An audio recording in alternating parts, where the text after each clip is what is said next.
todos e todas. Iniciar mesmo agradecendo ao querido amigo Alfredo. A gente sabe o quanto tem sido difícil nesse momento do nosso país, e a agenda do Alfredo está realmente muito cheia. A gente esteve conversando aí alguns dias. E que bom, Alfredo, te encontrar aqui com essas turmas, né? Nós temos aqui, como eu havia te dito, duas turmas, aliás, três turmas de pós-graduação, né?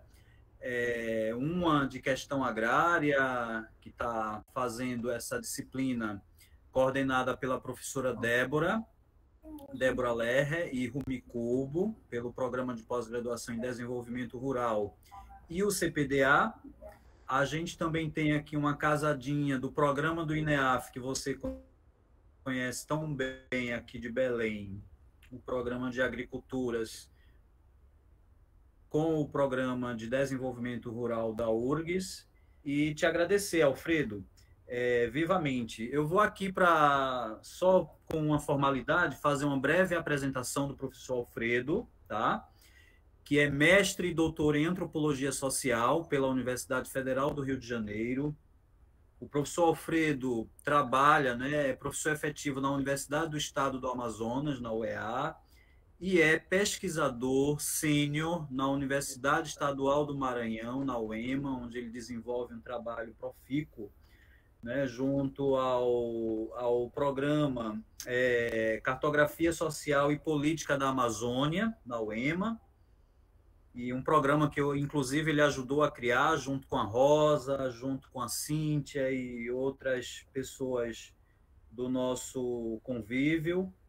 Ele também é professor no mestrado interdisciplinar em Ciências Humanas da UEA, né, da Universidade do Estado do Amazonas. E, incrivelmente, o Alfredo consegue ainda ser colaborador em dois programas da Universidade Federal do Amazonas, que é o Programa de Antropologia Social, PPGAS, e o Programa de Sociedade e Cultura na Amazônia, da UFAM. Além de ser pesquisador e bolsista produtividade do CNPq, e também o coordenador do projeto Nova Cartografia Social da Amazônia. Então, vamos ouvi-lo com muita alegria e guardem as perguntas, as questões, e mais uma vez, em nome das minhas colegas, professora Gabriela Coelho de Souza, Rumi, Débora e Valéria, e todas as turmas aqui reunidas, agradecer a você, Alfredo, por essa sensibilidade e enfim, esse presente para a gente, tá? Então, com você. Boa tarde. Eu gostaria muito de agradecer a gentileza de vocês pelo convite. De fato, nós estamos vivendo um período muito conturbado, mas mesmo assim acho oportuno nós termos uma pequena conversa. Eu tenho um mapa para expor antes de qualquer coisa. Eu queria saber se eu mando para um de vocês para inserir, ou se nós já inserimos. E se eu insiro, eu perco a visão de vocês. Então, gostaria de saber se é possível isso ou não. É sim, Alfredo. Eu acho que pode mandar Então, pro meu zap ou por algum e-mail. Consegues? eu vou tentar fazer isso imediatamente, só para um pequeno E aí, retoque aqui. eu mando para você, porque eu acho que você que está aí na plataforma, porque eu estou aqui entre o celular e o. Não, eu mando para você agora. Eu vou fazer isso.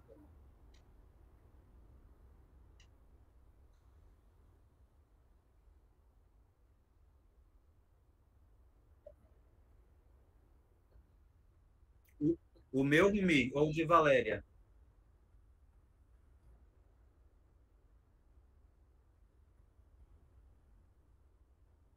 Não sei se eu consigo.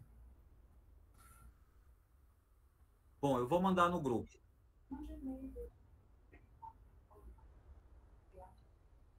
Vou te passar já esse aqui.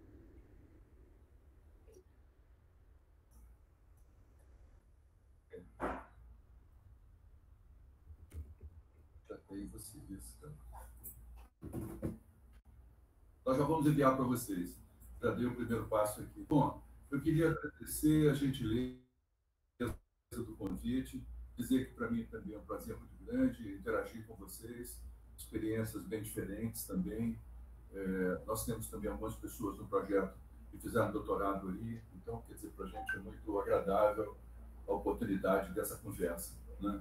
E eu queria começar dizendo o seguinte, que nós estamos vivendo um momento bastante delicado, um momento em que há uma instabilidade semântica, né? Para não dizer uma dificuldade de atentar para os significados de um conjunto de conceitos, de temas, de noções operacionais e de palavras mesmo. Tá? Então, nós temos uma instabilidade semântica de termos. Por exemplo, está em jogo, nessa instabilidade semântica, as operações do conceito de tradicional e de tradição. Né? Está em jogo uma alteração profunda no conceito de identidade, no conceito de etnia, fala-se em novas etnicidades, no conceito de povo, né? É um texto longuíssimo do Agamben sobre as diferentes acepções do termo povo e qual é essa acepção prevalecente nesse momento de um povo inventado, né? Temos também a ideia nova, ou recente, de participação. Mudou muito o conceito de participação e mudou também muito o conceito dos critérios político-organizativos de novas formas e expressões políticas. Quer dizer, nós tivemos também, então, um conjunto de distinções que nos obrigam a repensar, né? Eu acho que a própria ideia de estrutura agrária está totalmente recolocada,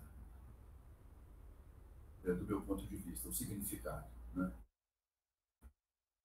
Ou seja, as lutas pela correção das desigualdades e distorções da estrutura agrária,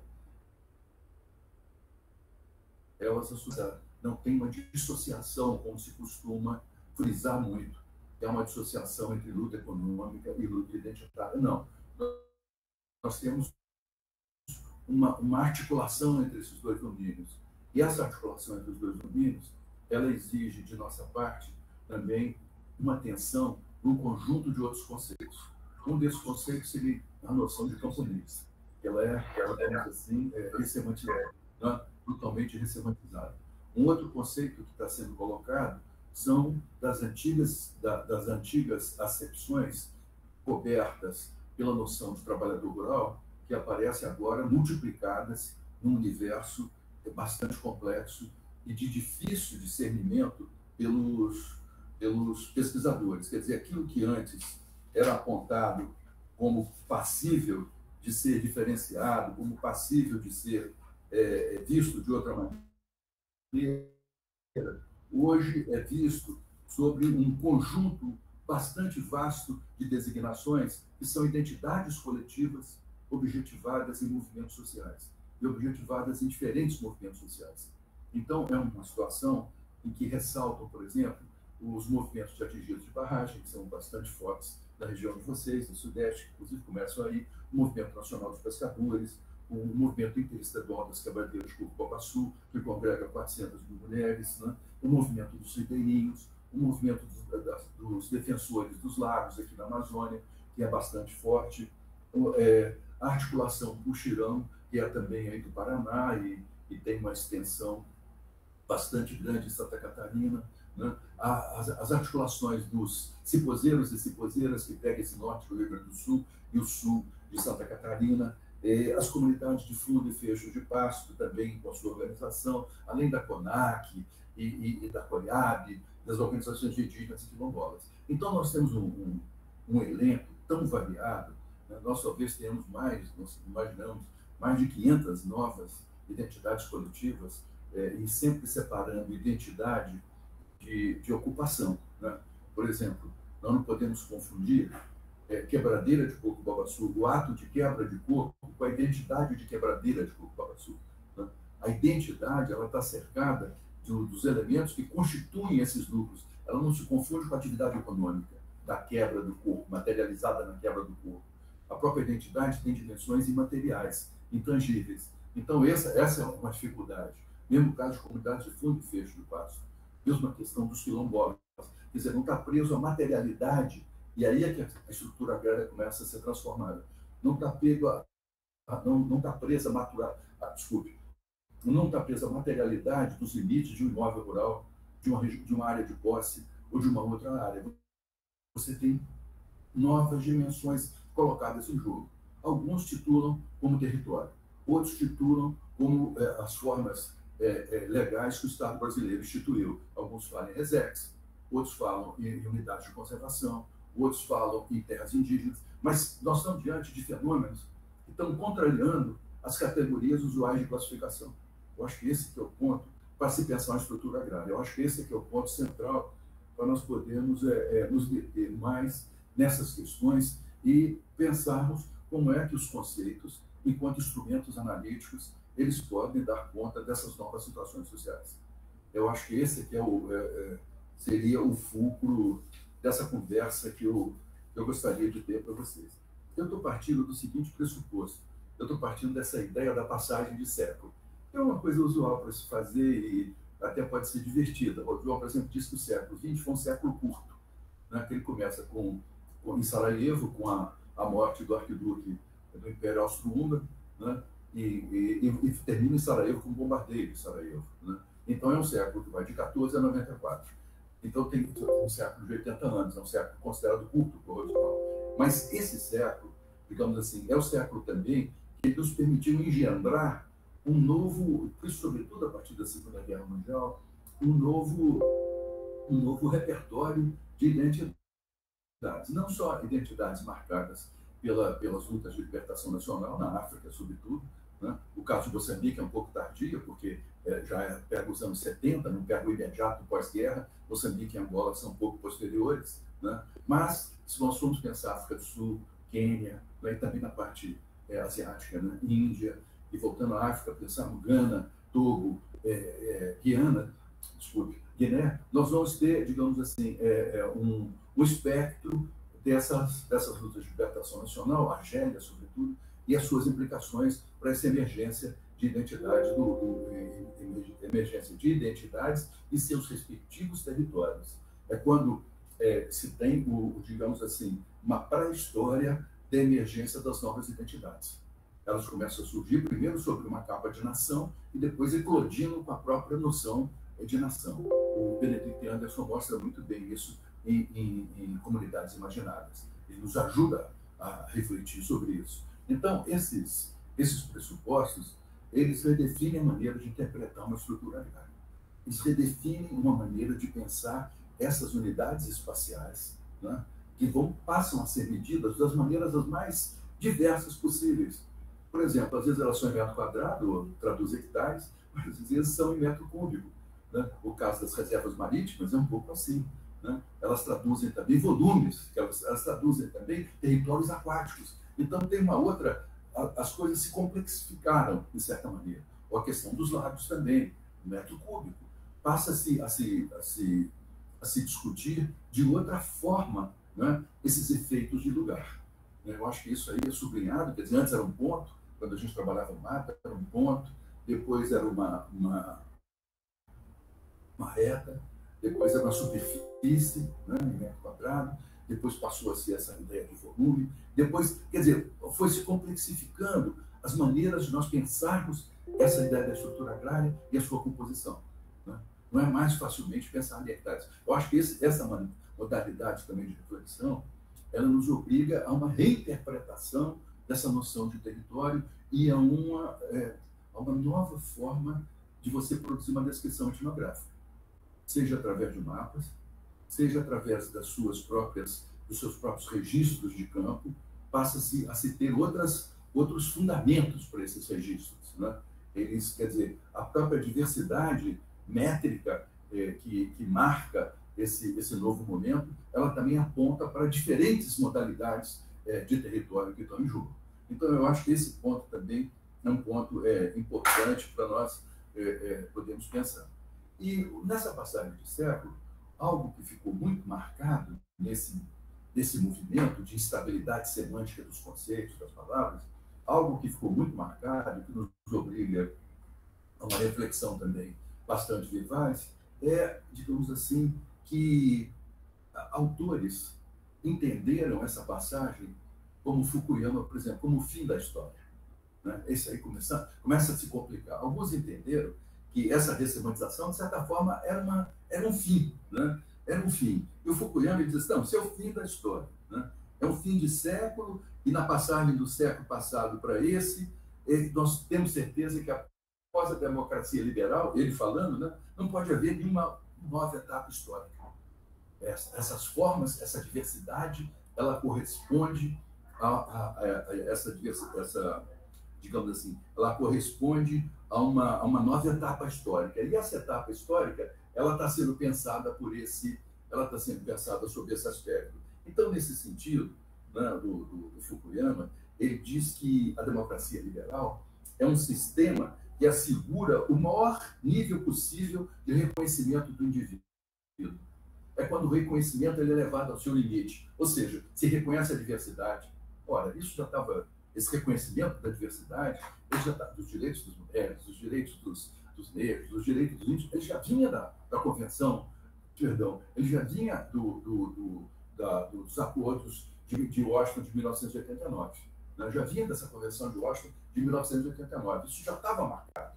Já não era uma novidade. Não, se pensava também no índio genérico. Se pensava numa mulher genérica. Se pensava em sexo, não pensava em gênero que transcendia sexo. Então, quer dizer, tem uma luta aí com esses pressupostos do Acordo de Washington. Eu acho que isso vem... É uma das primeiras lutas da passagem e é, por assim dizer, uma pré-história dessas estabilidades semânticas para as quais nós estamos querendo chamar a atenção. Outro ponto também que marca muito isso, né, é que, para o Fukuyama, essa democracia liberal atingiu um ponto tal que ela decreta o fim das lutas por reconhecimento, abrindo um novo capítulo para a humanidade. É o reinício da história. Olha que coisa formidável, como é que as pessoas ficam embebedados pelos mitos que eles mesmos ajudaram a instituir, né? De igualdade, de reconhecimento da diversidade. Então, essa passagem do século foi produto, né, dessa visão, digamos assim, profética, né, de uma visão profética.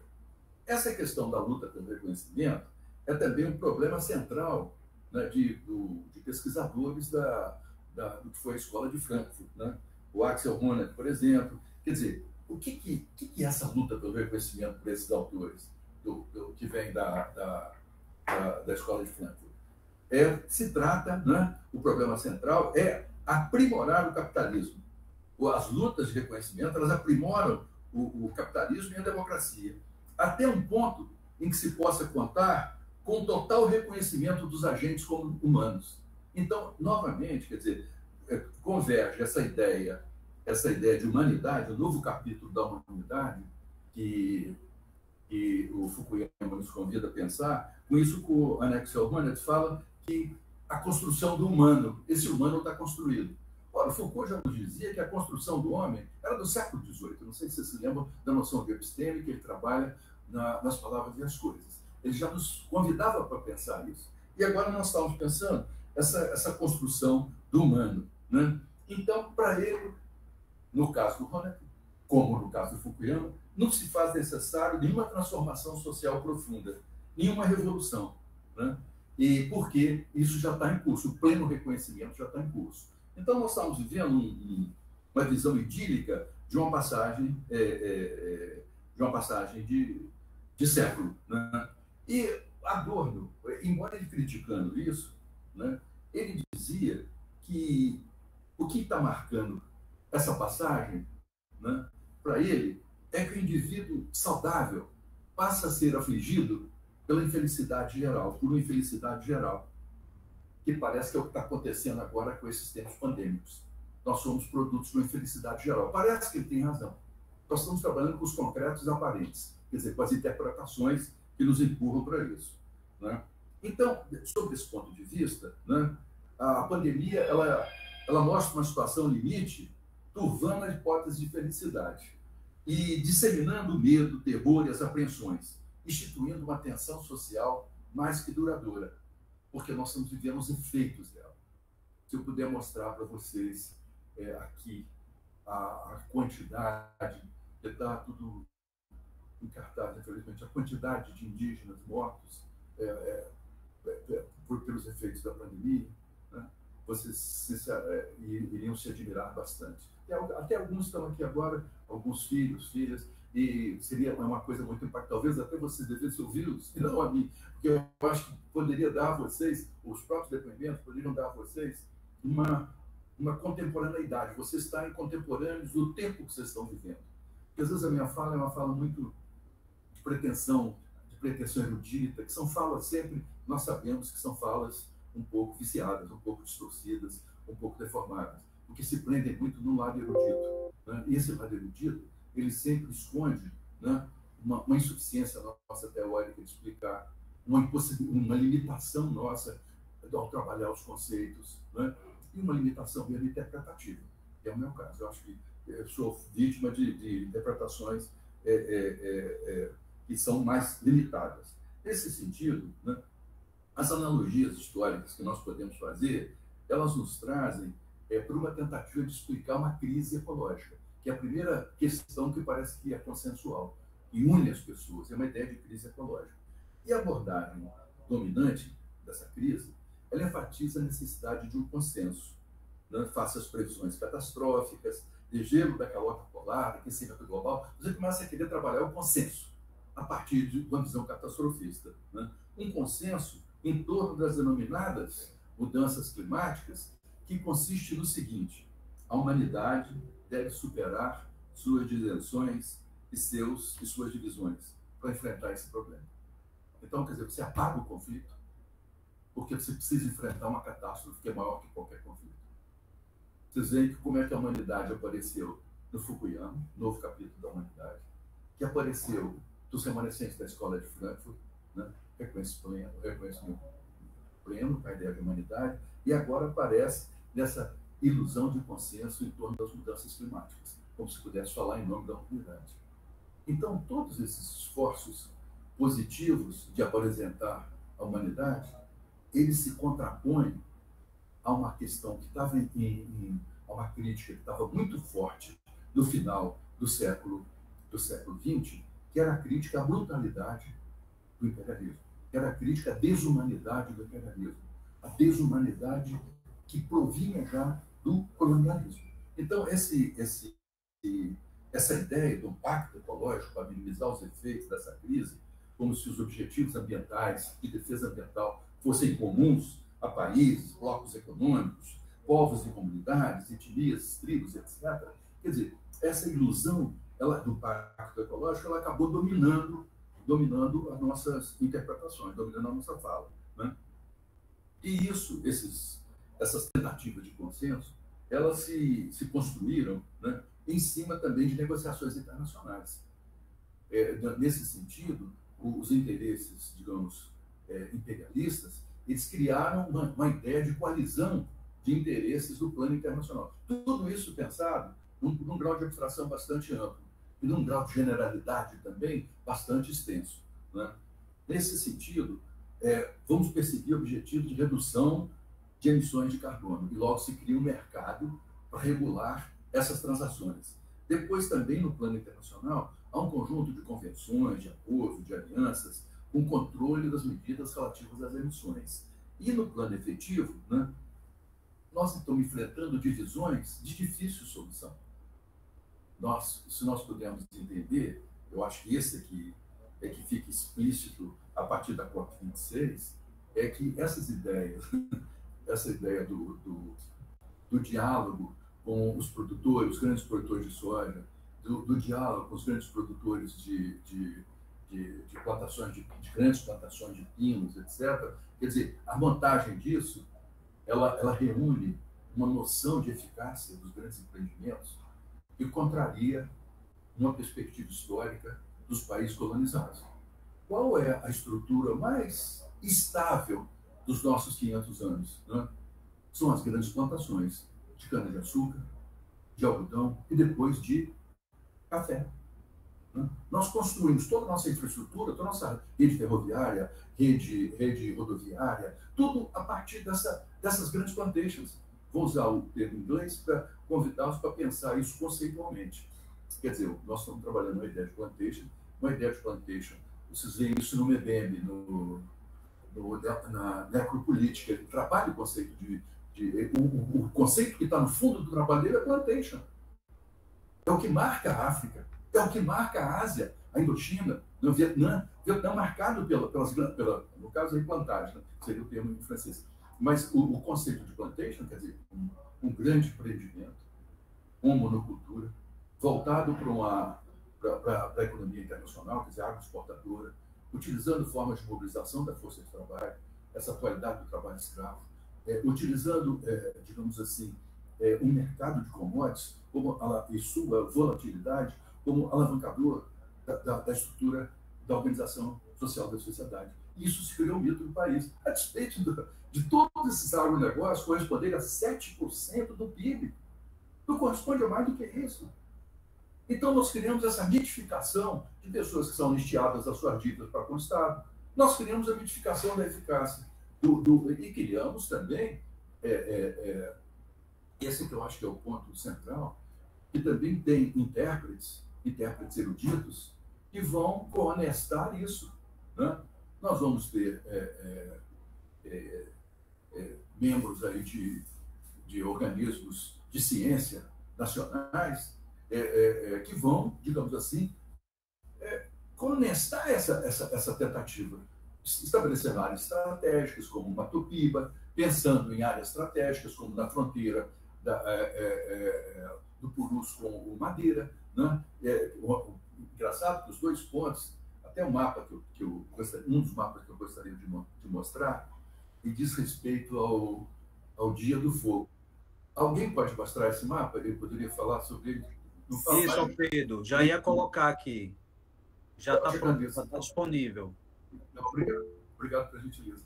Então, todos estão vendo, né? Então, quer dizer, esse mapa, o que ele traz? Não, ainda não. Valéria, você não consegue botar? Ela não pode. Tá. Esse mapa, eu acho que nós temos aí, eu vou falar de uma coisa atualíssima. Eu vou falar do dia 19 a 12 de agosto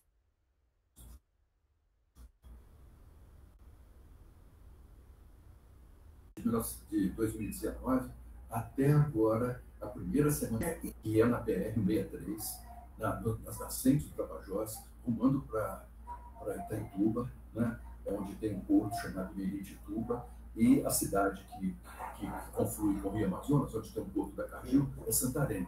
Né? Quer dizer, eu estou falando isso tudo no Pará, eu estou falando do Amazonas, vocês sabem disso, eu estou falando desde Manaus, e o professor Flávio, do Pará, certamente conhece bem essa região, muito bem. Então, essa região, ela foi palco do Dia do Fogo. Né? E o que esse Dia do Fogo mostrou para nós? Como agora, na primeira semana de setembro de 2022, passados 4 anos, nós tivemos o quê? Nós tivemos o maior número de focos de incêndio e o maior número de área desmatada da região de Lábrea, no Rio Purus. Então, nós tivemos do Rio Tapajós ao Rio Purus, né, numa mesma latitude, nós tivemos 2 expressões no Dia do Fogo que revelam coalizões de interesses diferentes e que nos ajudam a entender a estrutura agrária. Em primeiro lugar, e torná-la mais complexa do que nós estamos imaginando. Esse mapa, se vocês não conseguirem ver, não se preocupem, não tem problema. Fica com vocês e depois vocês podem deter e examinar de maneira mais tranquila. Né? Então, o que ocorre nesse primeiro Dia do Fogo, de 2019? Se formou uma coalizão de interesses. Uma coalizão de interesses que mobilizava empresas mineradoras, garimpos, legais ou não legais, não interessa, garimpos, empresas mineradoras, grandes pecuaristas que estão ligados aos grandes frigoríficos. Tudo isso nessa região de Mato Grosso, sul do Pará. Né? Comerciantes locais, donos de supermercado, dona de grandes casas de abastecimento de pares de máquina para os garimpos, né? E também, só para nós podermos ir um pouco além, é a primeira vez que se tem a junção de garimpeiros com empresas mineradoras. Uma junção política, face a um objetivo comum, que foi o objetivo esse do Dia do Fogo, que é desautorizar a ação governamental conservacionista numa determinada região estratégica do país, que é essa que pega a região de Podurucu, pega os formadores do Rio Tapajós, o Teles Pires e o outro, Peixoto de Azevedo, e quer dizer, você tem toda essa nova formação com a colisão de interesses particular. São eles que botaram fogo através de motoboys que iam jogando tochas nas beiradas da estrada, e a partir das beiradas da estrada foi se queimando tudo, né? Toda essa área queimada nesses 4 anos hoje está plantada com soja. Toda essa área, né? Quer dizer, não é nenhuma... Então, é um ato deliberado. Nós estamos lidando com ideias estratégicas. Nós não estamos lidando com incêndios ocasionais, fenômenos naturais, catástrofes. Não, nada disso. Nós estamos lidando com estratégias, né? Nós temos que estar muito atentos para isso. Estratégias que correspondem a 7% do PIB e que dizem corresponder a 90% do PIB da sua propaganda. Quer dizer, essa distinção também é uma distinção necessária para nós podermos refletir com mais atenção e com mais vagar nessa história. O que ocorre nesses 4 anos? Agora, nós temos uma nova, os pontos de incêndio se deslocam para 2.000 quilômetros além, né? E afetam o que necessariamente? Eu também, vocês pensam bem, eu não estou trabalhando com essas figuras metafóricas de arco do desmatamento. Eu evito um pouco geometrizar essa explicação, que ela não é geometrizável, do meu ponto de vista. Não é uma coisa linear, não, pelo contrário. Ela é extremamente diferenciada e agrupa situações sociais e grupos sociais diferentes das suas interpretações. Então, no caso agora de setembro, né, nós vimos que não havia mineradoras, mas havia uma proeminência de plantadores de grandes plantações de soja e de frigoríficos, né, e garimpo ilegal. Quer dizer, então agora no tripé. Era diferente da situação anterior. Esse mapa aí é um mapa, vocês têm à direita, vocês têm o traçado que é a BR-63 e está em vermelho. Não sei se é possível de vocês visualizarem. E o Rio Tapajós está à esquerda de vocês, num cinza escuro, não sei se espero que não tenha ninguém daltônico, porque as cores são se misturam um pouco. Então, dentro desse triângulo, tem 11% das concessões minerárias. Então, aqui você já vê a estrutura agrária, que ela não é mais, digamos assim, pensada em metros quadrados apenas. Todos esses coloridos são do subsolo, são de concessões.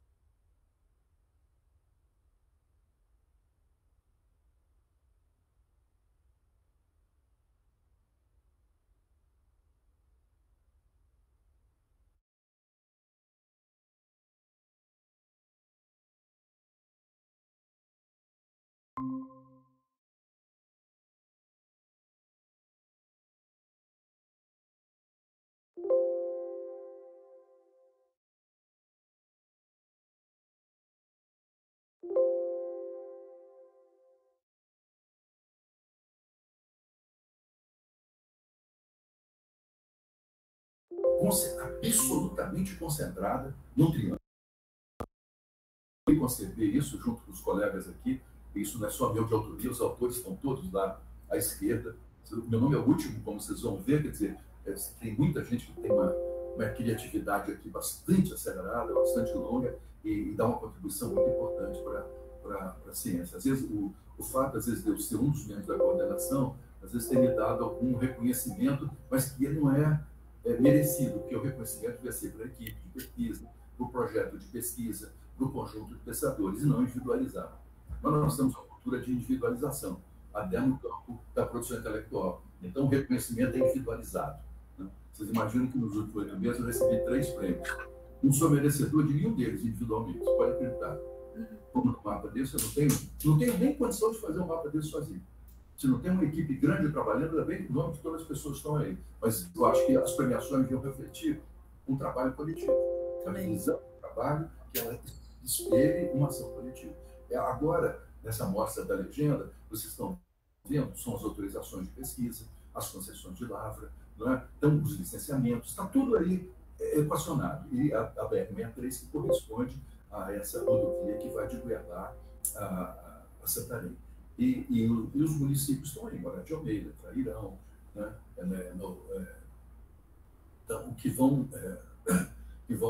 Castelo dos Sonhos, Novo Progresso, que vão juntando toda essa nova coalizão de interesses. Então, se nós estamos falando de novas plantations, um novo capítulo dessa história, que antes eram as plantations, café, cana-de-açúcar e algodão, agora nós estamos falando de quê? De novas plantations, para não ser as plantations do modelo ideal, do Eric Wolff, do Sidney Mintz, que foi onde eu li, lá eles fazem uma distinção de, eu não sei se vocês se lembram, de plantation para hacienda, né, que eles fazem na América Central. Então, eu acho, talvez, esse aqui, o que não é plantation é hacienda. Vocês botem isso na cabeça, que eu acho que dá para a gente resolver. Conceitualmente, o que não é, digamos assim, esse aí já é um outro mapa, depois nós vamos, que é o produto da inteligência dos nossos colegas, que se imaginam os grandes, digamos assim, desenhistas estratégicos do país. Né? Essa área em vermelho é uma Tupiba, para vocês terem ideia. Né? A área em vermelho lá é o nosso triângulo aí, uma parte do nosso triângulo trágico. Né? Então, quer dizer, essa noção de um país pensado por corredores ecológicos, ela reflete essas novas grandes plantações, essas novas plantations. Eu estou chamando de novas plantations. Não é uma designação também original minha. Eu li isso de economista.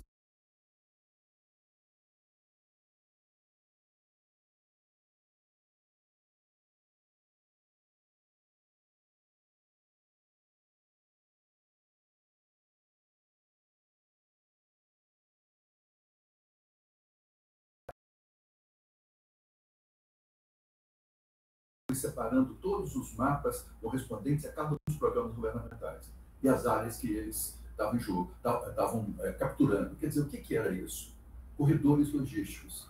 Não sei se vocês viram agora todos os governadores desse campo mais conservador falando que agora a função deles vai ser infraestrutura. Não sei se vocês perceberam isso. Todos falam em infraestrutura, sem exceção. De São Paulo a Minas. Todos falam, eu falei, gente, pelo menos Minas e São Paulo deviam ter discurso um pouco. Não. Todos falando em infraestrutura. O que significa, né, essa infraestrutura? Esses aí são os projetos. O projeto Barão do Rio Branco, você sabe que esse que vai atravessar o Rio Amazonas com uma ponte em órbita, ele vai até o Suriname. Né? Esse foi o único projeto que é de natureza militar. Ele foi produzido pelos 5 generais que, no primeiro momento, estavam com o governo atual da Secretaria de Assuntos Estratégicos. Esses 5 generais romperam com o governo depois. Né? Esse governo também é marcado por uma certa ineficácia. Eu subestimei a capacidade desse governo atual, e eu acho que agora eles me surpreenderam um pouco. Eles tiraram as pessoas mais eficazes, e isso foi mais eficaz politicamente, ao contrário.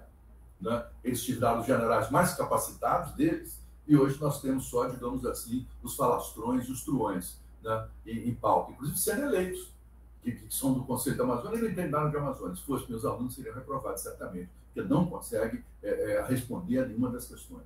Aliás, já coloquei isso em reunião, até com a presença de alguns deles, porque, por acaso, eu sou perito da situação de Alcântara. Não sei se vocês acompanham da base de Alcântara.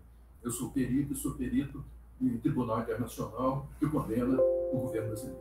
Então, não tem jeito da gente não se colocar nisso, não tem jeito de eu não me colocar nisso. Eu tenho que me colocar até por uma questão de ética e de responsabilidade científica.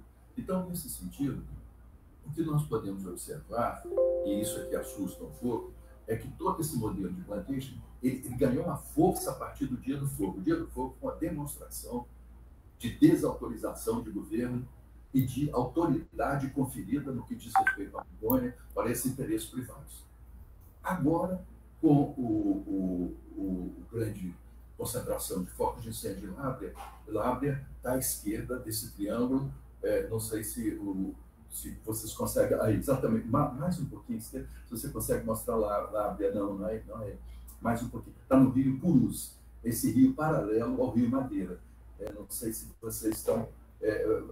mas o rio Madeira está um pouco além da fronteira do Pará com o Amazonas, e logo depois é o Purus, exatamente. Aí esse é o rio Purus. Então, quer dizer, Lábrea Hoje, por exemplo, Boca do Acre está referido a Purus também. Boca do Acre hoje tem 400 mil, está aqui o Jordanes, que está aqui também. A pena ele não está conversando com vocês, nós estamos reunidos aqui na outra sala. Quer dizer, o Jordanes, ele mostra que no Campos de Lábrea tem 400 mil cabeças de gado. Tem mais gado do que gente no município. Né? E ele mostra a extensão que está ocupando isso. Então, nesse foco de incêndio agora, tem proeminência os frigoríficos e as agropecuárias. O modelo agromineral, ele não executa exatamente assim. Então, não dá para generalizar um modelo só agromineral para toda a Amazônia e para todo o Brasil. Nós temos que trabalhar, digamos assim, acompanhando as situações sociais locais. Que uma hora a coalizão de interesses funciona de uma maneira, outra hora ela vai funcionar de outra. No momento, ela mobiliza empresas mineradoras, garimpos, comerciantes locais, sojeiros e pecuaristas. No outro momento, ela mobiliza frigoríficos, né? Mobiliza os que são responsáveis pela infraestrutura local. Né? Então, vocês viram hoje que, no caso de Humaitá, que está na mesma faixa de Lábrea, mas está no Rio Madeira. Humaitá é também a construção de porto, né? E a termoelétrica, para vocês terem ideia. E está ao lado das duas hidrelétricas do Rio Madeira, que abastece a Araraquara, manda toda a eletricidade para Araraquara. Quer dizer, é uma situação de colonialismo interno. Né? Então, nós estamos vivendo isso com uma naturalidade que incomoda. Eu falo assim com vocês, mas talvez eu não consiga, até porque a gente é treinado. Enquanto, né? Mas vocês podem imaginar que meus pelos estão todos eriçados quando eu falo isso.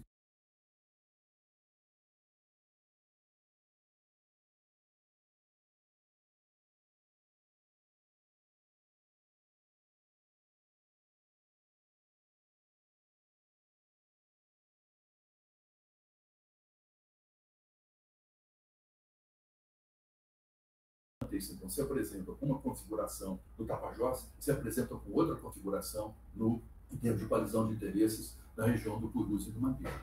Com isso, o que está em jogo para nós? Né? Nós vemos que aquela ideia que a humanidade deve superar suas divisões para suportar um desenvolvimento dito sustentável, né?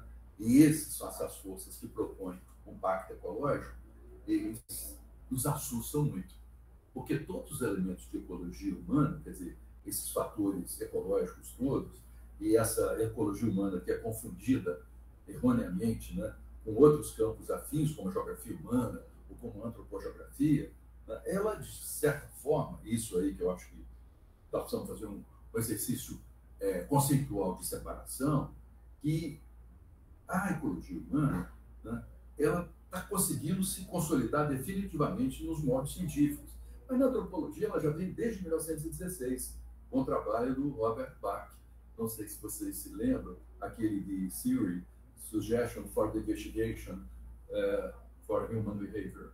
Então, quer dizer, desde 16, quer dizer, eu falei, caramba, já tem um século, pipoca, que a antropologia está tentando esse ponto de vista ecológico, ela não consegue dar conta dessas situações. E eu acho que vocês, como eu, nem nos nossos cursos a gente discute esses autores nessa extensão, nem os desdobramentos desse approach ecológico. Nós não incorporamos isso nas nossas análises. Nós incorporamos a dimensão dos fatores ambientais, mas muito filtrados por visão de associações voluntárias da sociedade civil. E não trabalham isso conceitualmente. Trabalham isso nas bordas do mercado, do mercado de serviços ambientais, do mercado de bens simbólicos ligado à conservação. Então, eu acho que isso dá uma diferença muito grande entre as nossas pesquisas acadêmicas, que são pesquisas consideradas de baixo custo, que são pesquisas... No nosso projeto, nós temos até agora 450 publicações, para vocês terem ideia. Se vocês forem ver os custos, vocês vão rir, que são os custos baixíssimos, entendeu? Não equivale ao orçamento de um ano.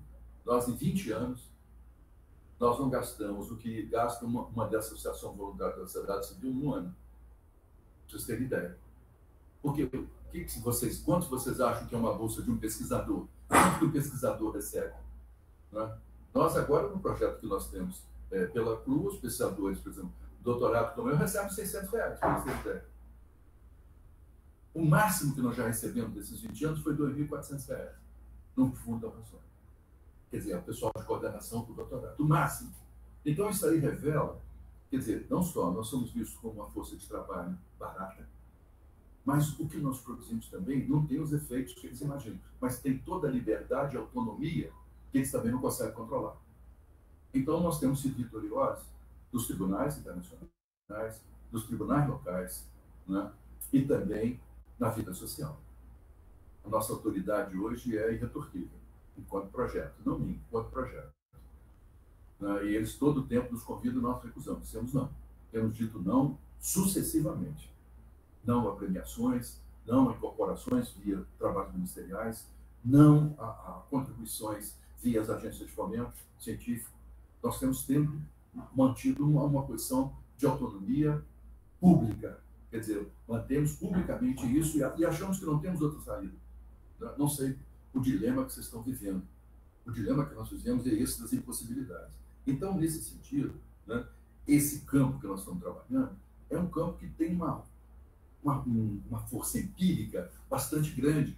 E é nesse domínio do empírico, né, que nós começamos a travar lutas teóricas. Né? Eu acho que esse é o ponto mais forte, né, que marca esse nosso trabalho.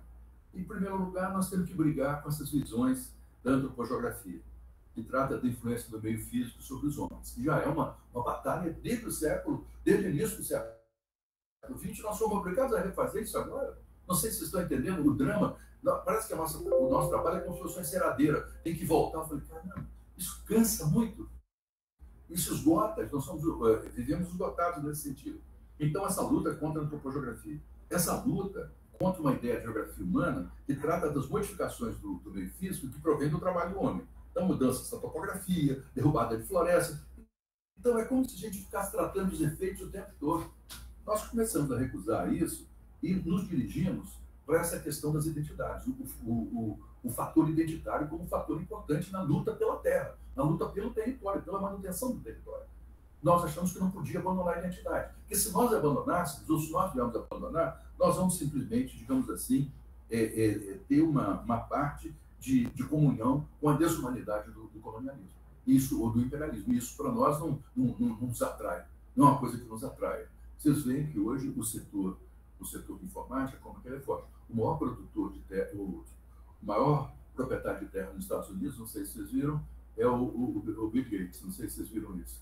Né? E são terras aráveis, agriculturáveis. Né? Esses setores começam... Até aqui tem associações de professores de Harvard que têm grandes terras aqui, não sei se vocês têm ideia disso. Então, nós começamos a enfrentar problemas que são problemas novos, ou grandes banqueiros britânicos que se apropriaram de grandes extensões de terra, como foi o caso da Getal, que já é no Rio Madeira também, na altura de Manicoré, na povoada de Democracia. Então, esse enfrentamento é um enfrentamento que é desigual, extremamente desigual. E ele nos deixa, muitas vezes, numa posição de extremo recuo. E eu não considero, pessoalmente, que o trabalho com os conceitos seja desnecessário nesse momento, ao contrário. Eu acho que nós temos que aprofundar esses novos significados, né, dos conceitos ligados à estrutura agrária, dos conceitos de tradição, dos conceitos ligados a povo, dos conceitos ligados a novas formas político-organizativas, porque eles vão dando outras dimensões para nós que antes a gente não conseguia trabalhar. Certamente que esse conceito de humanidade ele já vem muito forte, como o conceito de civilizações também, ele vem de uma forma, e cultura, né, que vem de uma forma muito... São três conceitos que batem conosco de uma forma muito, digamos, impactante. Né? Tem um trabalho do Hutchinson, do Samuel Hutchinson, que é o choque das civilizações, que é o pensamento conservador mostrando que o que está em jogo agora é o choque de civilizações. Tem um outro trabalho que mostra que pelo contrário, que agora nós temos um choque de culturas, e quer dizer, que captura muitos dos nossos colegas nessa tentativa de se impor. Então, para nós, essa discussão, né, de se dividir, de se ter outras formas político-organizativas, ela nos traz para quê? Para o entendimento de que esses movimentos sociais eles transcendem um pouco aquilo que o Hobsbawm falava dos novos movimentos sociais. Não são novos movimentos sociais. Nós abrimos nosso projeto, vocês me perdoem, chama Nova Cartografia Social, né? Nova, o nosso nova não é um mero adjetivo, né? O nosso nova é a nossa incapacidade de explicar o que nós estamos produzindo com essa tentativa que nós chamamos de nova descrição. Que nós somos impelidos a uma nova descrição etnográfica, que nós passamos a usar um mapa diante da desautorização do discurso antropológico. Chegou a um ponto tal que a gente ia para as discussões, as pessoas diziam, não é assim. Nós falamos, calma lá. Começamos, então, não é assim, então é como? Aqui está o nosso mapa, estão as coordenadas, o território de jogo é esse. Começamos, a luta em Alcântara, que tem 41 anos esse conflito, 32 agora, ela demonstrou muito isso. Nós derrotamos esse pessoal, 12 membros do governo, nós derrotamos em tribunais internacionais. Vai a sentença ano que vem, em maio, na corte da OEA, da Costa Rica.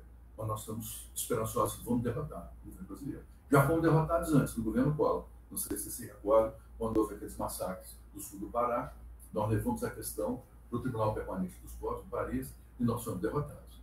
Porque eles disseram que nós não tínhamos, que aqueles não eram elementos suficientes, você imagina? Só do meu ponto de vista, eu levei um relatório de 1.500 mortos, e eles assassinados. E eles diziam que aquilo não era suficiente para realizar genocídio. Quer dizer, nós dizemos, isso aqui é uma ponta de um iceberg. É como agora, eu não sei se vocês acompanharam o nosso trabalho de pandemia e território, não sei se vocês chegaram a ver esse trabalho, nós pegamos os obituários dos mortos, nós concentramos indígenas e o quilombola nós não concluímos. Mas os indígenas nós concluímos, são 3 volumes, depois até posso, mas está no nosso site, chama-se Pandemia e Território, dá umas 1.250 páginas, 1.260 páginas. Nós pegamos cada um dos assassinatos e pegamos a explicação da família sobre o assassinato daquele membro dela. Trabalhamos com a ideia de obituário. Então, construímos aquilo do MEBEM, do território da morte, a partir dos obituários.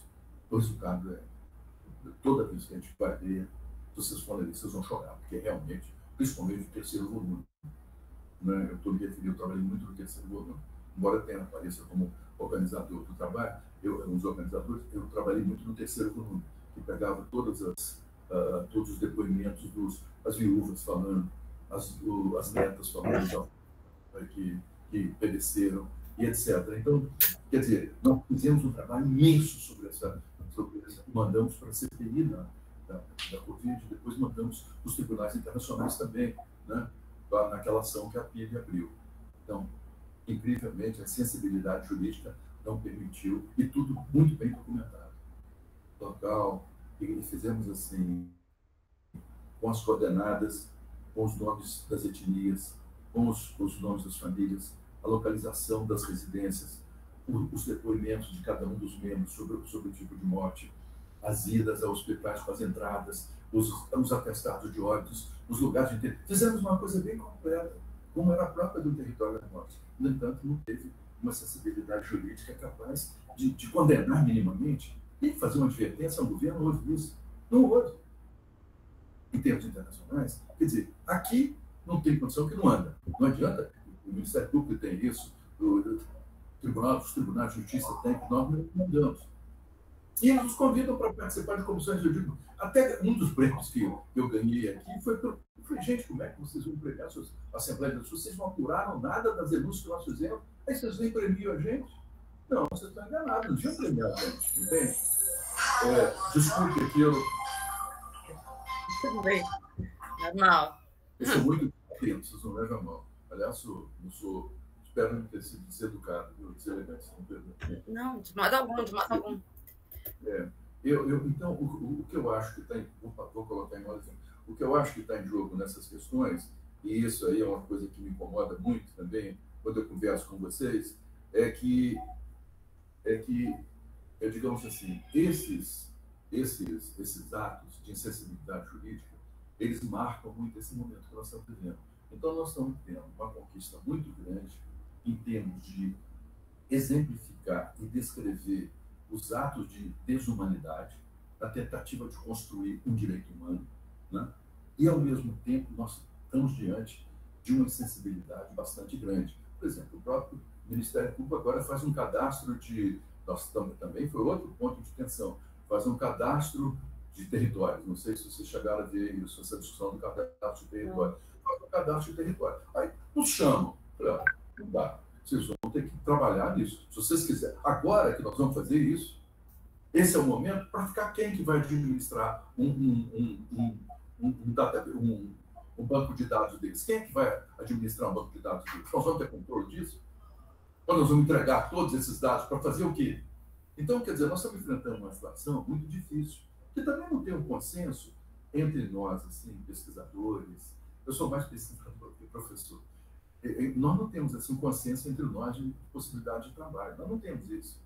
Então, se cria umas áreas de fricção, de tensão, bastante grandes, às quais nós não conseguimos responder. E como é que nós resolvemos problemas com os nossos alunos que estão em campo? Como é que nós damos a eles a segurança? Tanto que agora tem prevalecido muito, desde a pandemia, as chamadas etnografias de documentos. Não sei se vocês estão vivendo isso. As etnografias documentais, elas acabam prevalecendo um pouco. Porque nós estamos enfrentando alguns problemas bem delicados nisso, né? Então, face a esses novos grupos, quais são os 5 ou 6 critérios que surgiram da redefinição dessas questões? Primeiro, eu já falei, novos critérios políticos organizativos. Eu acho que a maneira de organizar mudou. A maneira de entender e de se comportar face ao Estado modificou profundamente, né?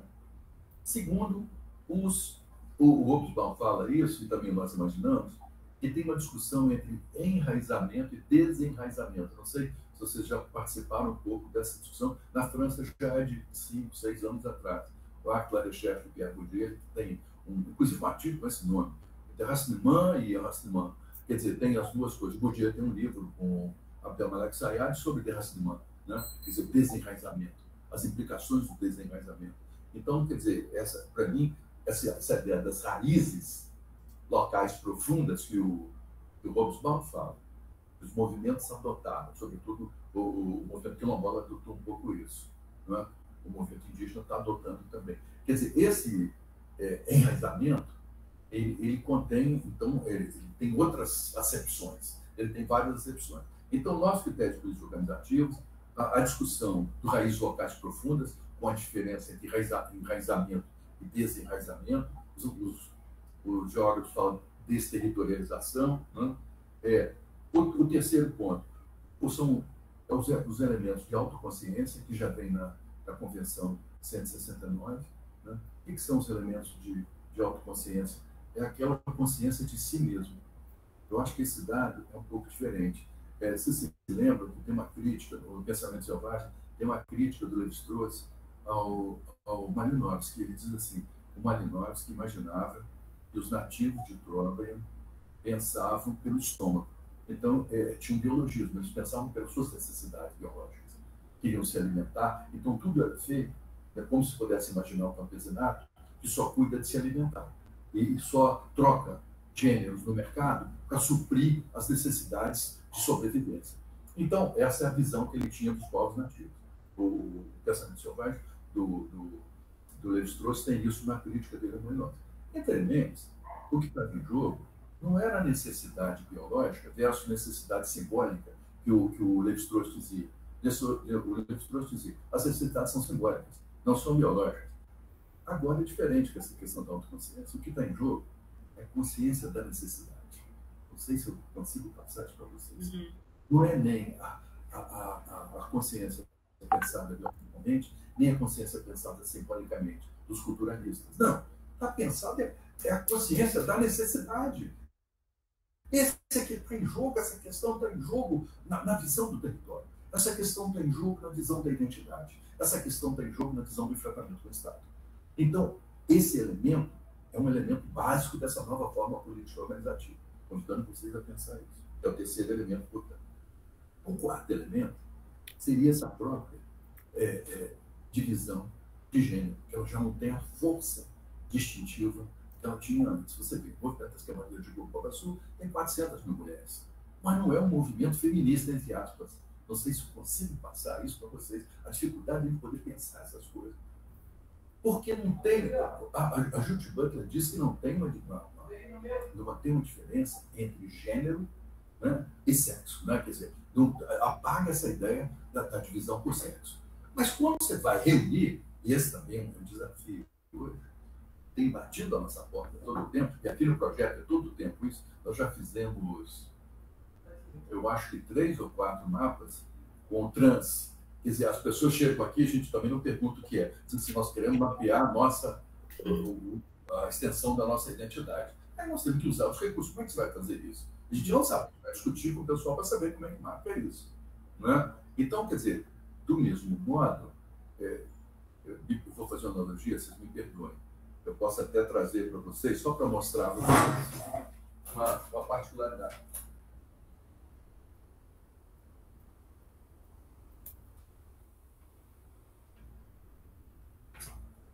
Sorte que a biblioteca é aqui perto. Então, esse aqui, por exemplo, é um trabalho com deficientes visuais, um mapeamento com deficientes visuais. Vocês conseguem ver alguma coisa? Não. Não. Porque está tudo em braille, não é isso? Então, claro, não conseguem ver. No entanto, eles fizeram um mapeamento todo em braille. Aí você tem que ir lá para buscar o entendimento do que é o mapa em braille. Então, aqui, é como se os elementos táteis eles fossem fundamentais para essa territorialização, entendeu? No caso dos trans, como é que nós vamos fazer isso? Eu conversando com eles, bom, como é que nós vamos fazer? Faça aonde nós ocupamos na cidade. Então, tem pontos de prestação, vou usar termos que eu não sei se são os corretos, por favor, me corrijam, sobretudo das senhoras, por favor, me corrijam. Prestação de serviços sexuais. Os pontos em que eles prestam serviço sexual. Mas só que eles não ocupam isso como um território o tempo todo. Não, nós só queremos isso de hora tal a hora tal. É só numa madrugada, numa noite. Então, tivemos que fazer um mapa de situacionalidades, que não é uma coisa muito fácil. Agora, como é que você vai dizer que isso é uma nova movimento social? Agora, como é que você vai dizer que não é? Que aquilo que é mobilizável. Em São Paulo, você teve 2 milhões de pessoas na parada gay. Aqui você teve 300 mil. Como é que você vai dizer que isso não é mobilizável? O meu entendimento de luta de classe é onde tem mobilização.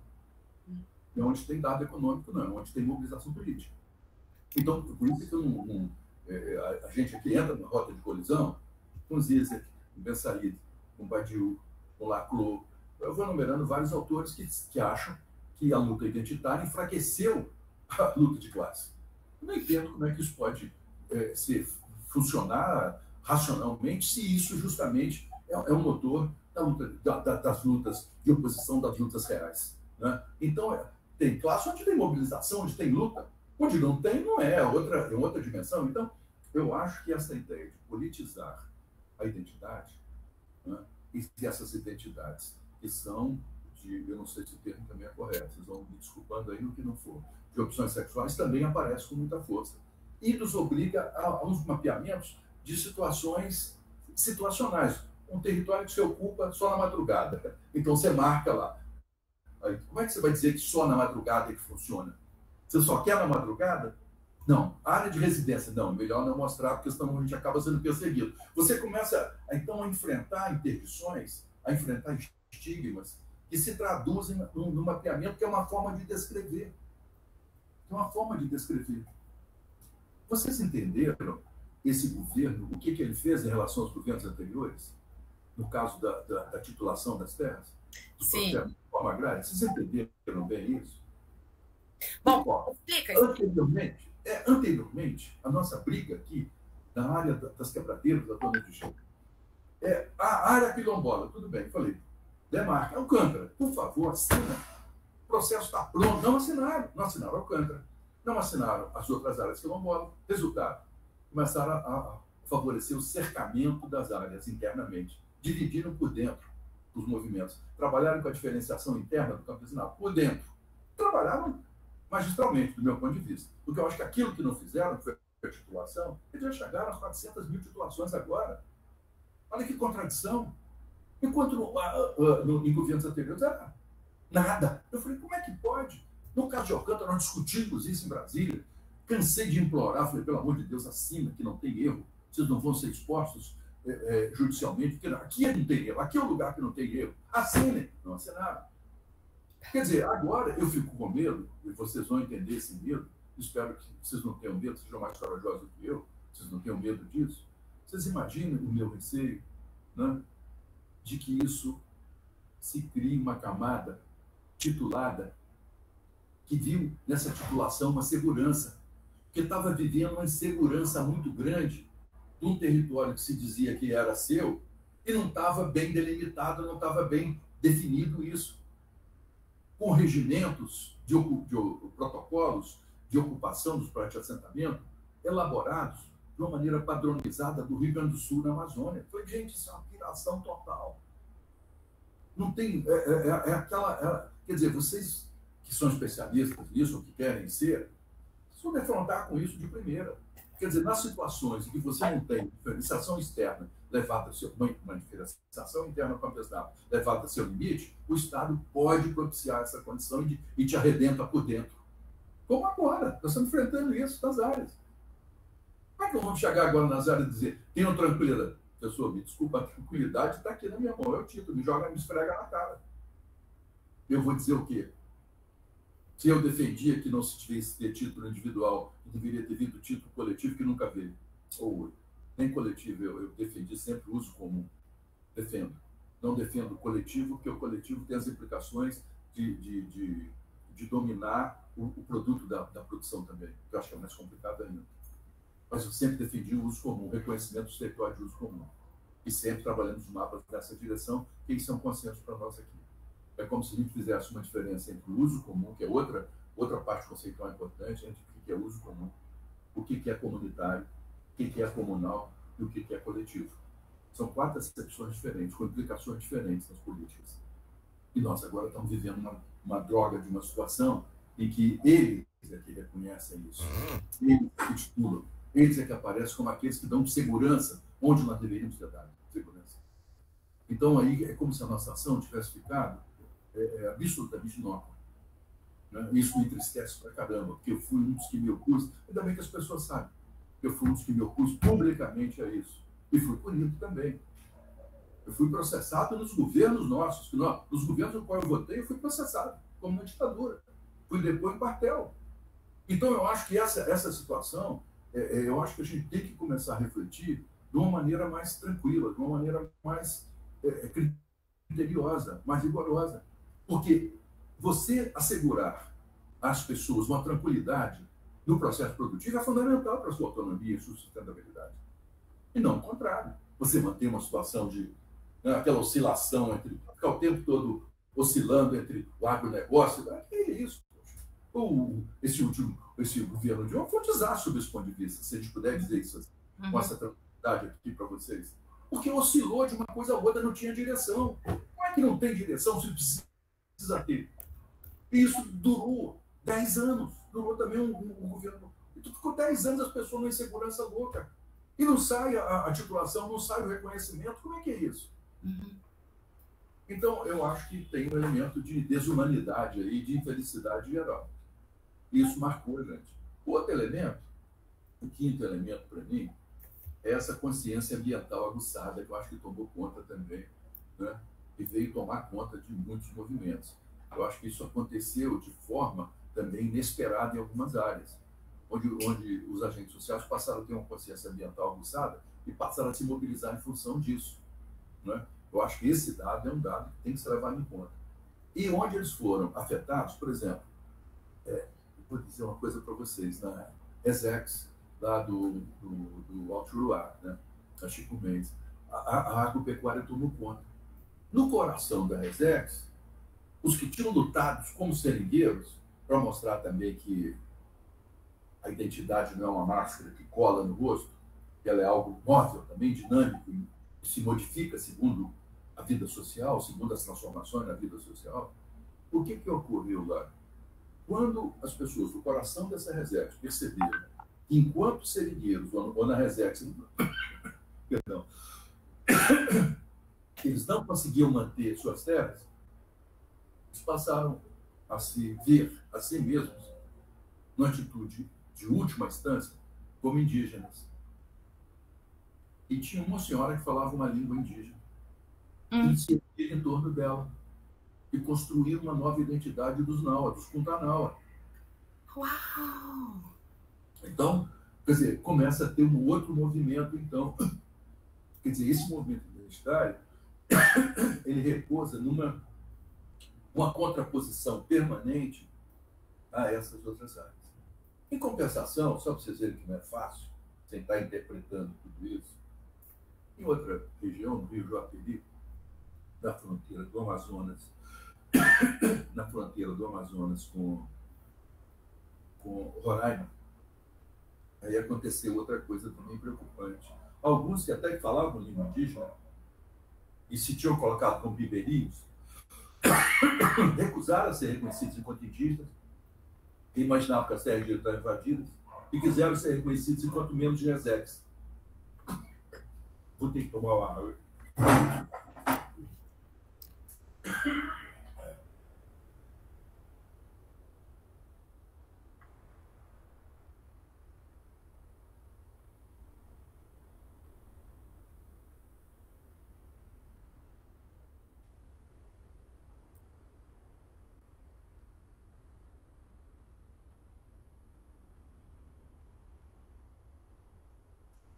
Gabi, dá uma olhada no teu PV, tá?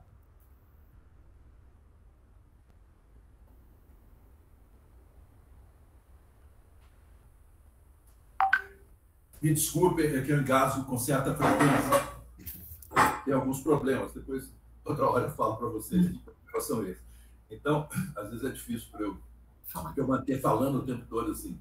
Então, quer dizer, por outro lado, nessa região do Rio Joaperi, que havia os que falavam língua indígena, eles quiseram ser reconhecidos enquanto Resex. Então, você viu uma situação em que de Resex se quer passar para a terra indígena, na outra, onde a insegurança nos obriga a passar de terra indígena para Resex, você começa a ter um movimento que é difícil de você entender isso.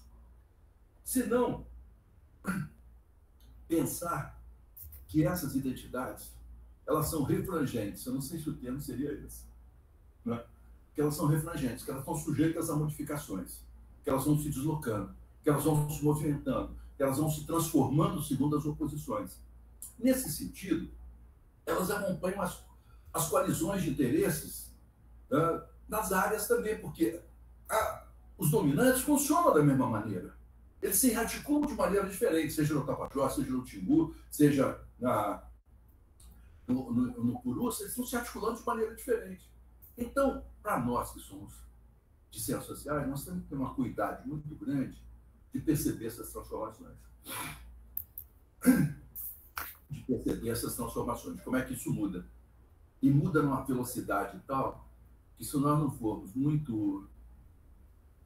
tivermos muita cuidado, vai nos escapar o entendimento, a compreensão sociológica. A compreensão sociológica escapa às nossas possibilidades teóricas.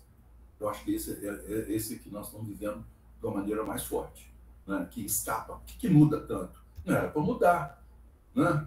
Quer dizer, essas visões mais fixas, de fixidez, uma ideia de classe como uma coisa fixa, formalmente definida, uma ideia de campesinato formalmente definido, né? É outra coisa. Não responde a essas dinâmicas que nós estamos presenciando, que nós estamos vendo. Então, eu acho que esse ponto é o ponto assim, central. Eu gostaria, talvez, de ir terminando por aqui, que eu acho que eu já estou falando demais, agora que eu percebi, me perdoe. Não, de jeito nenhum, foi ótimo. Mas eu passei bastante do que eu tinha imaginado. Então, quer dizer, essas mudanças, elas não são meras mudanças identitárias. Elas são mudanças identitárias acopladas a uma compreensão diferenciada de um processo de territorialização. Então, seriam processos diferenciados de territorialização. O processo de territorialização é um conceito trabalhado pelo João Pacheco, que é um antropólogo também, bastante conhecido.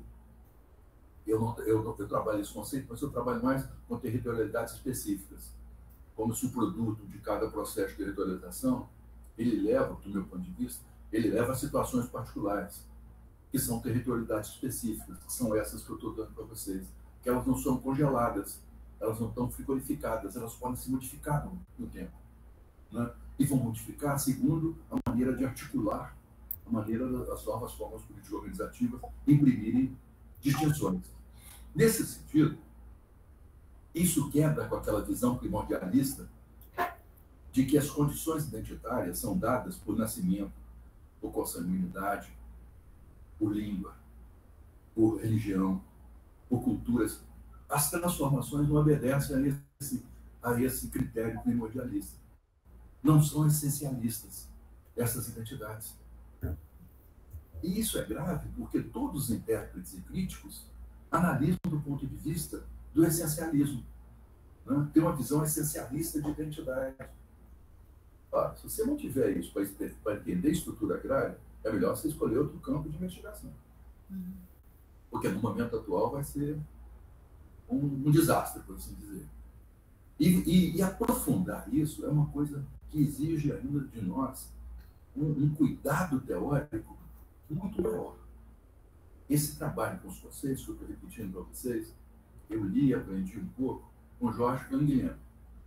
Foi lá que eu tirei essa ideia de trabalhar os conceitos. Trabalhar os conceitos e levá-los à sua extensão. Entender que eles têm também uma dinâmica intrínseca e que eles modificam segundo situações concretas.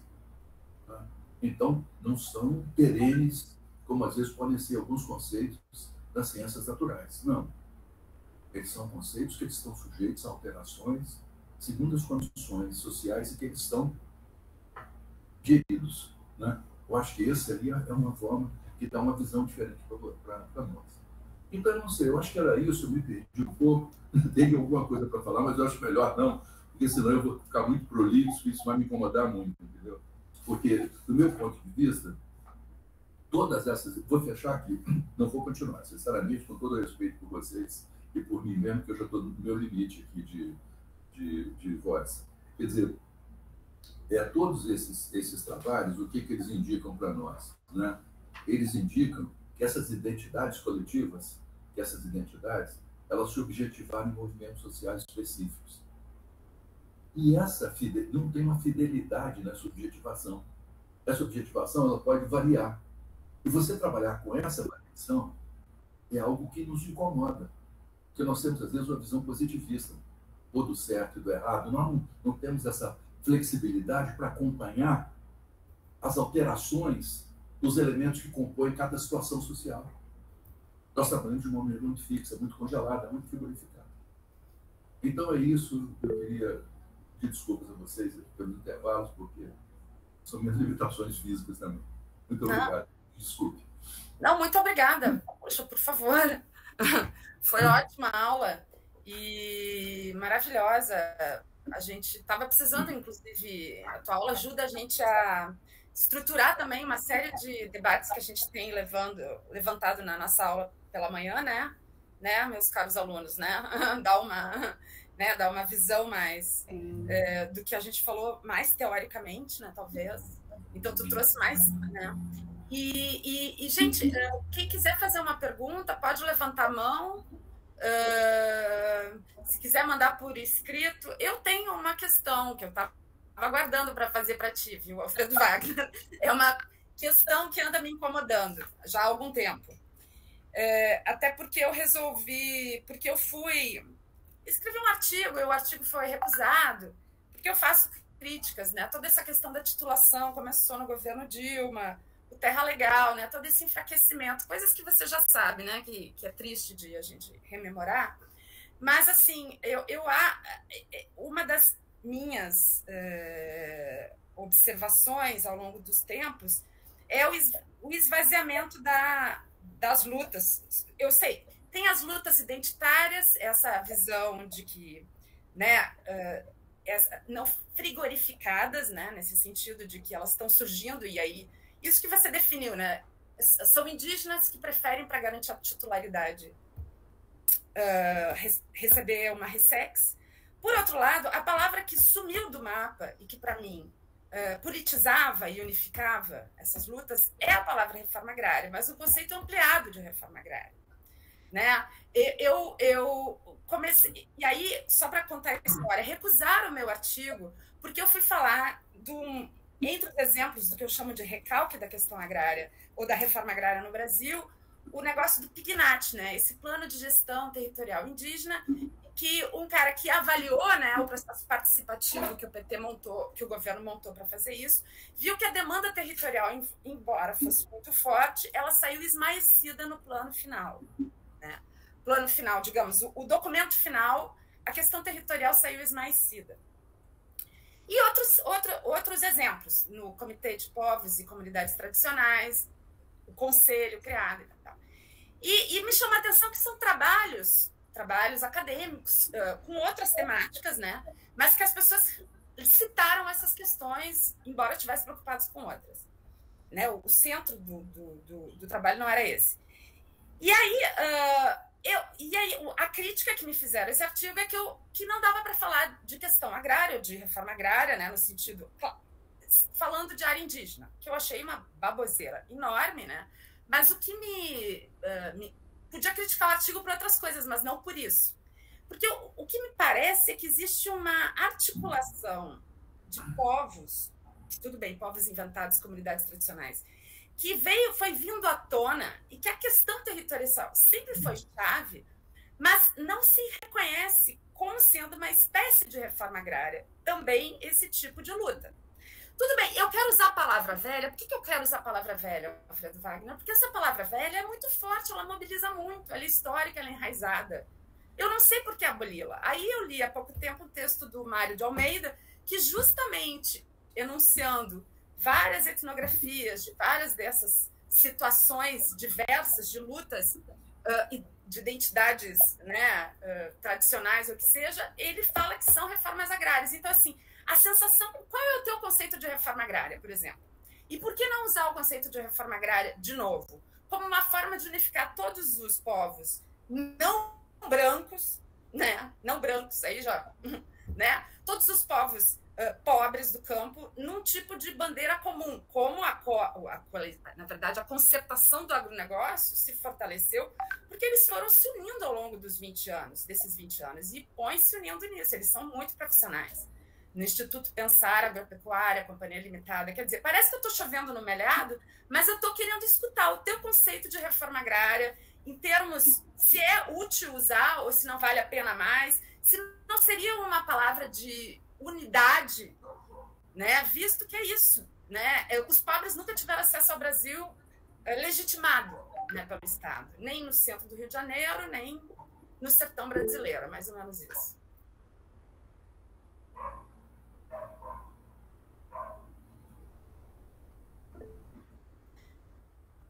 Pignat, não deu certo. Sim, deu até um assassinato. Júlio Alt fala que aqui no Rio Grande do Sul tentamos emplacar esse PNGATI, Pignat, ainda sem sucesso até o momento, como forma de enfraquecer e regular o arrendamento e a produção de soja na região norte do estado. Sim, houve até um assassinato, né, de um grupo de caigangue pelos caciques ou pelos apadrinhados do cacique, sei lá o que, né, que foi um horror, né? É isso. Mais alguma pergunta, gente? Júlio, levantou a mão. Júlio. Sim. Muito obrigado, professor. É um prazer estar aqui ouvindo o senhor e cumprimento também aos colegas presentes, né, da disciplina irmã aí, que debate profundamente a questão da terra. É um tema que para mim é muito caro, gosto deste debate e me parece, né, que, como o senhor falou, a questão de uso comum, comunal, comunitário da terra, talvez cooperativado dessa nova linha, né, que a reforma agrária popular tem apresentado aí para o Brasil, né, que é um uso da terra diferenciado, que conduz e que pretende, né, ter a bandeira da agroecologia, plantar árvores, entre outras coisas, mas que indica também um uso da terra específico, né? Bom, eu não vejo assim que é só o debate da reforma agrária assim num grande leque, porque enxergo assim acho que a academia andou, né? Que a reforma agrária é um conceito que está mais relacionado com a divisão de terras em assentamentos, enquanto a gente pensar a divisão de terras indígenas, né, e quilombolas me parece que é um outro processo, assim. Tem um conceito que também não sei se estou requentando ou falando no molhado, né, que são coisas que a gente discute há tantos e tantos anos, há décadas, né? Mas a questão da função social da terra, né? Ou talvez a função socioambiental da terra, se a gente não pode refletir essa perspectiva de um uso socioambiental da terra, a partir da compreensão de que, tudo bem, a gente está vendo desmatamento e tudo que tem ocorrido no Brasil, estamos vendo, mas também há uma regulação da terra e uma regulação do meio ambiente, seja no Código Florestal, seja em outras legislações que estão aí, que a gente poderia estar pensando em... Talvez esse passe de função social socioambiental da terra me pareça ser interessante. Então, eu queria só provocar o senhor para que a gente refletisse sobre essas questões de uso comum da terra, uso comunal, comunitário e, quem sabe, função socioambiental da terra. Muito obrigado e cumprimento a todos. Desculpa pela fala longa.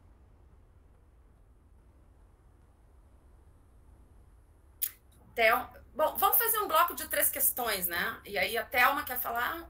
Sim, boa tarde. Primeiro quero... saiu o contrário, minha. Quero cumprimentar o professor Alfredo Wagner, fui aluna dele no programa de mestrado na UFAM, né? Professor, de satisfação ouvi-lo novamente, depois assim, de uma década. Então, muito obrigada pelos ensinamentos nessa tarde. Eu fiquei pensando aqui, né, quando você falou dessa questão da espiritualidade das comunidades indígenas no território, essa relação do sagrado com o território. E atualmente aqui na Bahia, no sul da Bahia, né, agora mesmo acabei de receber no grupo do Zap aqui, que foi encontrado o esqueleto de um indígena Pataxó que estava desaparecido há um mês na terra indígena de Barra Velha, no sul da Bahia, que é uma terra de conflitos entre indígenas e fazendeiros, né? Então, como que essas políticas, não é, elas poderiam também assim reconhecer, não é, reconhecer esse pertencimento à terra, mais nessa dimensão da espiritualidade, né? Se haveria algum caminho, né, aí a ser traçado. Você trouxe aí várias perspectivas, né, para a gente, para serem repensadas, entre elas a identidade. Então, será que também haveria algum caminho nesse sentido de repensar essas políticas relacionadas a esse pertencimento na dimensão da espiritualidade para esses povos? Muito obrigada e satisfação revê-lo. Um grande abraço, bem forte, amazônico.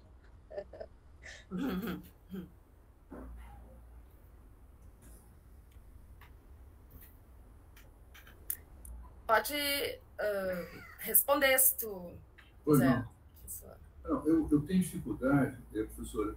Por exemplo, eu não encontro, da nossa maneira de trabalhar, eu não tenho encontrado, não tenho encontrado nas reivindicações dos movimentos, na pauta de reivindicações dos movimentos, eu não tenho encontrado a expressão reforma agrária. Uhum. Eu não sei se é porque tem novas formas político-organizativas que não partiram desse pressuposto, né? Então, eu acho que essa expressão também você não vai encontrar muito nos nossos trabalhos, porque nós não conseguimos encontrar isso sempre no fim dos fascículos, no fim dos boletins informativos, no fim dos trabalhos nossos, tem a pauta de reivindicações daquele movimento. Nós não encontramos essa expressão. Então, quer dizer, de alguma maneira, houve uma reinterpretação. Não é que não exista, entenda muito bem. Não é que não exista uma perspectiva de modificar o regime de posse e propriedade da terra, não é isso. Uhum. Mas ela assumiu outras características. Uhum. Eu acho que esse que talvez seja o ponto que traz mais inquietação, né? Ela... Pois não. Não, é só para dizer, porque eu fiz a pergunta de um jeito atabalhoado, como eu faço normalmente, e eu só queria dizer, a minha definição de reforma agrária, né, que grupos sociais que dependem da necessidade de realizar uma reforma agrária ou democratizar o acesso à terra no Brasil, que inclui o reconhecimento e homologação dos territórios de povos indígenas e quilombolas, bem como de diferentes populações de poceiros, hoje chamados de povos e comunidades tradicionais, pois estas formas, geralmente coletivas de uso da terra, implicam em retirá-las do mercado. Né? É mais já tendo em vista que eu quero tirar elas do mercado de terras, entendeu? Sabe? Ao título... Então, o título volta a ser... digamos, eles têm um título, ninguém pode tirar eles de lá mais, entendeu? Mas é como se o Estado retomasse o controle do seu território, democratizando o seu uso, entendeu? No sentido de que quem está lá não vai ser despejado pela próxima estrada que aparecer lá ou pelo próximo, entendeu? Nesse sentido, né? Então, é isso. Mas eu entendo que o termo tenha sido bastante sumido do mapa, até porque não se fala mais dele há décadas. Pois é, eu não saberia a explicação, te confesso. Mas eu sei que eu encontro isso, nós não encontramos, nas pautas dos movimentos. Nós estamos trabalhando com situações específicas de conflito. Aí não encontramos isso assim, nas pautas, nas reivindicações dos movimentos. Foi uma situação difícil. Nos partidos políticos também, onde antes era uma força, eu acho que ocorreu até uma coisa curiosa. Outros elementos começaram a aparecer com força. Né? E aí foram tirando, porque uma categoria que perde força geral, não circunstancial, é trabalhador rural, por exemplo.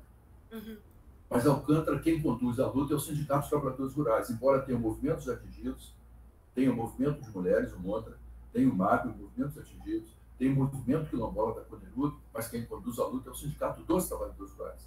Então, tem lugares, por isso que eu acho que essa forma de interpretar, que evita generalizações e que busca, em cada situação, os elementos que são mais proeminentes nessa situação, eu acho que isso serve para todos que estão pesquisando, né? Quais são os elementos mais proeminentes, que forças que estão em jogo, eu acho que deslocaram muito certas categorias mais abrangentes. As categorias mais abrangentes, do meu ponto de vista, elas foram perdendo força, professor. Do meu ponto de vista, é uma coisa muito limitada também. Elas foram perdendo força. O que era genérico perdeu força. Mesmo o termo indígena, ele perde força. Ele ganhou força para os não indígenas. Mas quando você vai dentro do movimento indígena, você começa a ver que tem relações interétnicas que começam aqui em Manaus tem 27 aldeias indígenas. Você tem ideia, aqui dentro da cidade. O governo não reconhece. Tem 27, perdão. E essas aldeias indígenas são pluriétnicas. São frutos de casamentos interétnicos. Então, nesse sentido, quer dizer, o reconhecimento, quero o reconhecimento disso. O móvel das lutas, ele se desloca, tá entendendo? Eu acho que essa que está sendo uma dificuldade nossa, de cientistas sociais, de interpretar os deslocamentos que estão ocorrendo, efetivamente. Porque eles estão ocorrendo nessa maneira de usar a terra, quer dizer, o uso comum, ele virou eu acho que o uso comum nunca foi tão forte como está sendo hoje. Nós temos discutido isso há muito tempo. Antes o pessoal achava, meus colegas, até lá, os colegas do museu, quando eu estudava, eles achavam assim, eu falei, mas isso aí não é próprio dos Andes? Talvez seja, mas eu encontrei lá em tal região. Né? Então, quer dizer, você começa a problematizar aquilo que o Bachelard fala, problematização. Você não constrói um objeto sem perguntas e você não faz uma pergunta sem problematizar aquilo que está sendo perguntado. Ele foi nos levando, ele está nos levando, me arrisco a falar isso, ele está nos levando para outros, para elementos mais intrínsecos, para especificidades, para particularidade de situação. Então vai tudo agora se dissolver nessa miríade de realidades, é o que as pessoas costumam jogar assim na cara. Então vai ter uma fragmentação que não tem fim? Tem uma aparência disso, porque cada dia aparecem novos grupos. Não sei se vocês têm percebido isso. Aqui, os nossos registros estão se aparecendo, cada dia aparecem mais grupos. Né? E já tinha pensabeiros, agora tem piabeiros, as pessoas vão se apresentando e mostram suas formas organizativas. Agora, nós aqui, nós temos um condicionante, professor. Nós, por exemplo, nós incorporamos aquilo que eles falam que está no documento deles. É como eles estão vendo a situação. Nós fazemos análise de como eles estão interpretando a situação. Eu nunca procuro colocar aquilo que eu estou... A minha maneira de ver é na forma de organizar o que eles veem. Eu não tenho uma forma paralela. Não sei se eu estou me fazendo... Sim. Eu não tenho uma forma paralela de interpretação. A minha forma de interpretação é apoiada nas interpretações que eles veem, que eles, digamos assim, proferem. Então, isso aí já dá uma diferença. Se tem nos documentos, a gente trabalha. Se não tem, a gente... porque para não... O que tem mais hoje é uma incompreensão de que essa luta identitária não é econômica. É uma luta econômica. Ela não está sendo lida como luta econômica, mas ela é uma luta econômica. Você pode acreditar nisso. Não se iluda que é uma luta absolutamente... Você dizer que é quilombola hoje significa uma pretensão a ter direitos territoriais. Você dizer que você é quebradeiro de corpo significa que você, nos municípios aqui no Maranhão, no Pará, no Tocantins e no Piauí, onde tem as leis de ocupação livre, você pode entrar nessas terras. Enfraquece o Instituto da Propriedade Privada. Então, quer dizer, nós estamos vivendo situações, por isso que eu acho que são muito novas, sabe? E eu acho que, se fosse você, não ficaria tão preocupado assim, porque às vezes tem pessoas que estão apostando muito fortemente num quadro muito definido. E esse quadro que nós estamos vivendo é um quadro para mim, é um quadro de passagem, de transição. Para onde também não me pergunte, que eu não sei responder. E eu sei que nós estamos vivendo uma transição, eu sinto isso. Por isso que eu digo, tem uma estabilidade semântica nos conceitos. Tem uma estabilidade semântica nos termos, nas palavras, nas expressões, nas figuras. Né? Eu nunca vi um florescimento maior de metáforas como eu tenho visto agora. Hoje, na aula que eu dei de manhã, eu morri de rir, porque as partes do corpo funcionam, metaforicamente, funcionam. O coração contagia, por exemplo. Imagina. Quer dizer, eu comecei a pensar, quer dizer, essa questão das metáforas zoológicas, das metáforas botânicas, das metáforas do corpo, começa a dominar as formas de pensamento. O Dom Bachelard está dizendo que nós devemos lutar contra as metáforas. O Derrida, ele diz que nós temos que criar as metáforas antagonistas que diluam o peso que as metáforas consagradas já têm na nossa modalidade de pensamento. Então, eu acho que tem uma luta teórica também em jogo, que não aparece como teórica. Ela está aparecendo como se fosse produto ou subproduto de outras brigas, entendeu? Então, nesse sentido, não sei, talvez a gente esteja aqui numa região muito sensível, não sei se o professor Flávio partilha disso, nós estamos numa região muito sensível a essas interpretações que são colidentes. Né? Aqui, as interpretações colidentes elas estão muito fortes ultimamente. Então, é difícil você querer afirmar um caminho, é como você mesmo disse, quer dizer, nem o discurso mais radical incorpora uma coisa que já foi, uma palavra de ordem que já foi super radical, entendeu? Porque o lugar da radicalidade pode ter mudado. E a gente precisa saber se mudou de fato. É uma pergunta que eu faço a vocês. Precisa saber se mudou. Né? Então, como essas questões não são assim muito fáceis de serem explicitadas, às vezes, que elas são às vezes do domínio do intangível, esse que é o identitário, ele é imaterial, muitas vezes, né? Embora eu acho que não tem mais separação entre fator objetivo, fator subjetivo, imaterial e natural. Eu acho que nós estamos vivendo uma situação que todas essas oposições estão também colocadas em suspenso nesse momento. E exige de nós uma tranquilidade maior.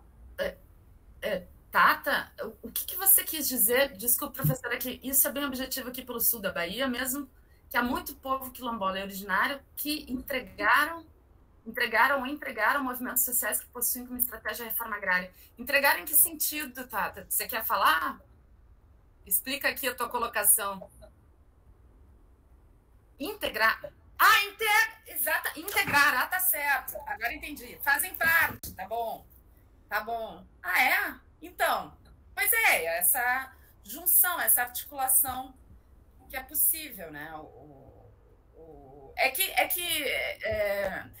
A minha questão é o lado de lá ter ficado muito unificado. O Instituto Pensar Agropecuária, a palavra agronegócio, isso que você repetiu aqui várias vezes, 8% do PIB, mas parece que eles tomam o Estado brasileiro para eles, entendeu? Essa capacidade que eles têm, que é isso, né? Nós seguimos sendo latifúndio, né? O Brasil segue sendo latifúndio e se reproduzindo como latifúndio, que é isso que é mais dramático, né? Então, isso me incomoda e eu quero, de alguma maneira, desconstruir isso e derrubar